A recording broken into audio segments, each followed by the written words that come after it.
Easy to fall into a black hole of watching the highlights of the Hall of Fame class that was announced this weekend, the latest class for the Basketball Hall of Fame class 2020. I mean, some headliners, whether it's Tamika Catchings in the WNBA in her college career, or a guy like Tim Duncan, five-time NBA champ, 2008 Finals MVP champ, Kevin Garnett with the Celtics, and the late Kobe Bryant, our good friend Louisiana native, maybe the best women's basketball coach of all time, or at least our generation. 3 national champs, 4 Final Fours, won 11 of the last 12 Big 12 championships, 10 in a row. Coach Kim Mulkey goes in as a player and now as a head coach. I know it's busy as media is chasing you down, but she's always got time for her hometown people, which we always love and appreciate. Coach Kim Mulkey, congratulations this morning, Coach. Congrats, Coach. Very well deserved. And thank you for coming on. Hey, guys, thanks for having me. And T-Bob, my condolences to you, buddy, and your family. We're dealing with that with Moon Earth and my player there in Destrehan, who lost her grandmother to the coronavirus last week. So it touches my heart, big guy, and it just. I told Jordy in a text to please tell you that I'm keeping up with my people back in Louisiana. Thank you very much, Coach. It means a lot. And as you kind of alluded to, wasn't the first, won't be the last. A lot of people are going to be touched by this, unfortunately, by the end. But we will emerge better from it. Thank you for the kind words. You bet you. Look, Louisiana people are fighters. Where do you think I got my fighting ability? I just believe you fight, you claw, you do what you got to do to survive. And there's a lot of people that are hurting and suffering right now, and there's a lot of us who aren't in the state anymore, but we hurt along with you. So you mentioned Louisiana people being fighters, Coach Mulkey, and I can't help but think about an article that I read on ESPN after the Hall of Fame announcement, which is all about your career, and it told me some things that I didn't know. And really the main point of it is when you were going to take over that Louisiana Tech job. And it's funny that you had to go outside Louisiana because you wanted a 5-year deal. They wanted a 4-year deal. And you ended up leaving because of that. To me, like, that 1 year didn't make the difference. Why take such a kind of principled stand in that moment and say, no, I want 5 years and I'm not getting it. I'm going to go elsewhere. Well, I was following in the footsteps, guys, of a legend. How many successful coaches have there been after Bear Bryant, Pat Summitt?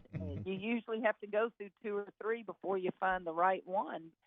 I had 15 years in the state retirement system. I was never, ever going to make the money at Louisiana Tech that I was going to make in the Power 5 conferences. So money was not the issue. If I was not going to ask for more money, because we couldn't afford that at Louisiana Tech, and then get you some job security. And that's what that was all about, and it became a power struggle. And, hey, you're the president of the university. You win. You run that show. I will tell you that there are very few times in my life where I groveled and cried and snot was flying out of my nose, but I did it that morning. I got down on my knees, very humiliating, and begged that man for a 5-year deal. And the athletic director was there, so he's a witness to it all. I don't exaggerate it. I tried everything in my power to stay there. And, I realized when I got up, this guy doesn't want me here. I've given you 19 years of my life. I've turned down 3 head coaching jobs. It's okay. It's time to move on.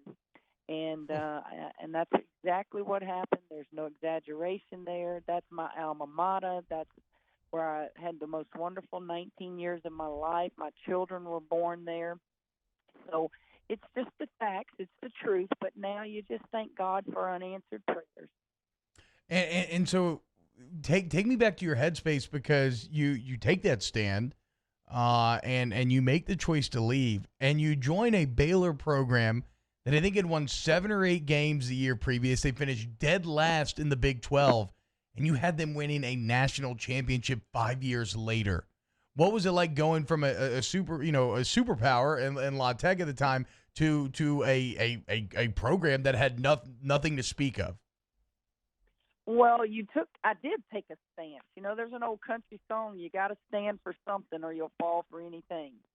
And I'm just a country girl from Tangipahoa Parish, and my heart told me you got to get out of there because that's not right. And when I came to Baylor, guys, I literally every night had tears in my eyes, scared to death. What am I doing? But I also had this belief that surely I'm smart enough to schedule more than 7 wins. I looked at the bright side. I was like, all right, when you're a scheduling coach and you tell him we're going to celebrate that 8th win. And I had no idea that we were going to ever win a national championship that quickly. Are you kidding me? I couldn't even pick up a book to follow a blueprint of a coach that had done that. We just beat the bushes. We rolled our sleeves up, and we sold Kim Mulkey. We had nothing to sell at that time at Baylor.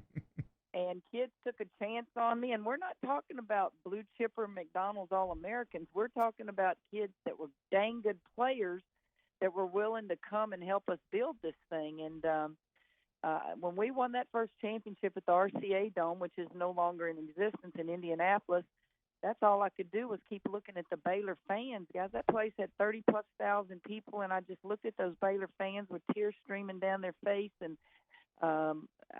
because I had done that at Louisiana Tech. I had been a part of those championships. I know how it felt, but to watch people experience it for the first time made me realize, Kim, you made the right call by leaving. There's a great shot of you in that first national championship, cutting down the last piece of nylon with a young Kramer right behind it. It's a great family photo. It's on ESPN in that article right now. Coach, what's your? You guys will have to give Kramer a hard time. Oh, don't worry. I think he's a big stud. You know, he walks around all cocky and confident. You know, I can humble that boy in a minute. But the funniest part of that is that you have to have all these credentials to even get on the floor. And somebody gave my 2 kids their credentials around their neck. And as soon as the horn went off, they like to have knocked me off my feet. They came running. What a great moment. Well, Coach, what's your message to this year's team? Like, as a coach, I just wanted to I know that you and I have talked briefly about this, but you're 28-2. You're probably going to be the overall #1 seed.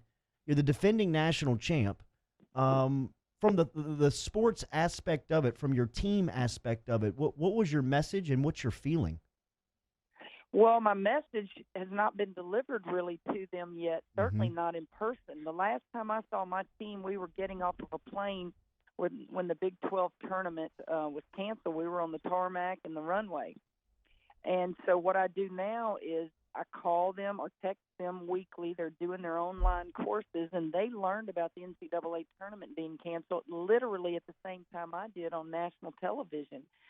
So the tears that have flowed from Lauren Cox, who will never realize she played her last college game. Juicy Landrum, Taya Cooper, Aaron DeGrate, those kids, those seniors, they had no idea that was their last game. When we played at Iowa State and actually, ironically, lost. But we're not focusing on that because their career will be defined by their 4 Big 12 championships and their tournament Big 12 championships and the one national championship. But the unknown is about to drive me and everybody nuts because we are creatures of habit as coaches. Yeah. We have our daily routine, and so do players. And so just check in with them, and we have no closure yet. Their clothes, their belongings, guys, are still in their apartments and in their dormitories, and yet they don't know when they'll ever be able to get to those things. Damn. You're an alpha in the sporting world. You're a 2-time AP College Basketball Coach of the Year, 3-time national champ as a coach. You won one as a player as well, and many as an assistant. Now you're a Hall of Famer. You've got all the money. What keeps you motivated at this point? Well, I got to pay bills. Big time, I got to still take care of that little sucker. No. Guys, I wasn't going to be a coach. My degree was in business administration. I was working on my master's degree after the Olympics, and former Tech president F.J. Taylor talked me into coaching with Coach Barmore, and here I am 35 years later. I'm only 57 years old, and people continue to ask me, how much longer are you going to do this? And I respectfully tell them, I think your health dictates how long you stay in coaching. And then the second thing is, are you putting a product on the floor that is up to your standards? And those are the 2 things that will guide me. And we'll see. I still got a lot of gas left in that tank and still motivated by just competing. Those that know me just know how much I hate to lose.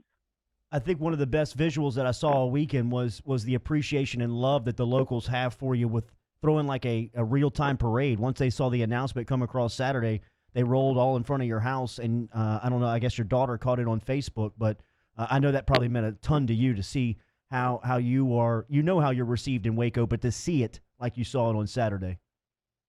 Well, guys, if you have not seen that, that's it's raw, powerful. Live yeah, it's powerful. When Kim Mulkey is basically caught off guard. I had been doing in my home a, Zoom with all calling in and asking me questions. Heck, I probably spent 45 minutes to an hour doing that. And when I was done, one of my assistants who helped set that up, she had to come and, set it up and then stay a distance away. And then we were eating lunch. She was on one end of the kitchen and I was on the other. And I didn't know where my family was. I didn't know where Kramer was. I didn't know where my mother, who's here from Louisiana and has been with me a while, I didn't know where they were. So I thought they had left to go see the my grandson. So I was just eating, and then all of a sudden my assistant, she's an actress now. She played it up. She said, Mackenzie, who's my daughter, wants you to come outside to see Cannon. So I walked outside, and you can see it on the footage. And I said, well, where is she? So she's driving up. She's coming down the street. So I walked toward the mailbox, and I looked to my right, and there were 2 TV cameras. And I say TV cameras. Well, there were cameras and video cameras. One of them was a Baylor person, and the other one was a local television station. So then it hit me. Oh, well, bless their hearts. My coaches, I haven't seen them in a month. They're all just going to come, and they're going to have a cake, and they're going to, keep their distance. And I'm thinking, what is going on? And then when I saw car after car, it was just crazy. I couldn't quit crying, and it was nuts. Guys, it lasted like 15 to 20 minutes. Wow. I cannot tell you. My neighbors were coming out of the house, and I said, I hope I didn't disturb your nap. And they just laughed. Appreciate the entertainment. I was about to say, there ain't anything else going on. I'll watch the parade for sure.